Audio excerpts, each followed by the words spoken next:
Now, it's already got a name and plenty of dire warnings to go with it, but as yet, Storm St Jude, which is expected to hit on Sunday night, hasn't even formed in the Atlantic. That hasn't stopped the Met Office issuing its second highest warning, predicting torrential rain and winds of up to 80 miles an hour. So why are the weathermen so confident this time? And has the infamous storm of 1987, which they perhaps didn't see, left forecasters feeling better safe than sorry? Our science editor, Tom Clark, explains. They say there's some heavy weather on the way. Hurricane-force winds and torrential rain across the south of England and Wales. Yet right now, the storm is just a ripple in the atmosphere, half a world away. As it tracks over the North Atlantic, it's going to be deepening slightly as it does so. But the forecasters' computer models are telling them it's heading right for us. So you're tracking it across the Atlantic. How do you know when it's going to hit and how strong the winds are going to be? Well, our weather models are quite consistent in bringing the storm in the latter part of Sunday and into Monday morning. We see it approaching just southern parts of Ireland, and then overnight it rapidly deepens as it approaches the Celtic Sea and into Cardigan Bay, and by the end of the night into mid and North Wales. So we're expecting over southern parts of England and Wales gusts of widely between 60 and 70 miles per hour, but also possibly in excess of 80 miles per hour, especially across exposed parts of southern England. This coming storm is still thousands of miles away in that direction over the Atlantic.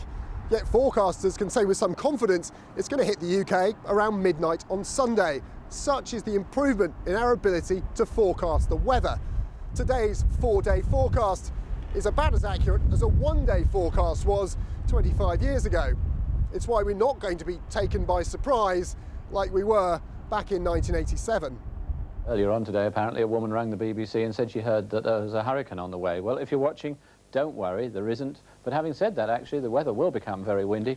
The October '87 storm was predicted, but not its ferocity. It killed 18 people in Britain. 90-mile-hour gusts caused £2 billion worth of damage. 15 million trees were lost. This time, the Highways Agency, rail operators and emergency services are on alert, and the rest of us are under an amber warning. So even if Sunday night's storm isn't the worst in recent history, it'll certainly be the most anticipated. And Tom Clark is with me now. Now, Tom, I have to say, in a minute, the weather forecast is going to be on this programme from the Met Office, which doesn't sound all that panicked. So is it going to be as bad as you might think? There may be a bit of hedging our bets coming here because of the lessons learned from 1987. We'll come back to that in a second. I mean, what they do know, it's a bit of an odd one. It wasn't there this morning, this storm. The models were suggesting it would form. It's one they predicted before it even was there. It's a tiny little low-pressure thing that all their computer models are telling them when it gets towards us, it's going to get whisked up by the jet stream, given an extra sort of lowness to its depression, which will mean very strong winds, the rain, and all of the potential damage and trouble that might cause. So, and several of the models are all pointing in the same direction. So they're pretty confident it's going to hit the UK and it'll be quite strong. And are they much better now at knowing what's going to happen than they were in 87? This is the thing. The simple increase in computer modelling power would make Michael Fish back in 87, it'd make his head spin. You know, there's huge improvements. I'm ready to model the weather. We've got satellite data, all sorts of inputs going in that make you much more confident. But there's also perhaps a little bit of expectation management here. We now have warning systems that can be elevated and decreased very, very quickly.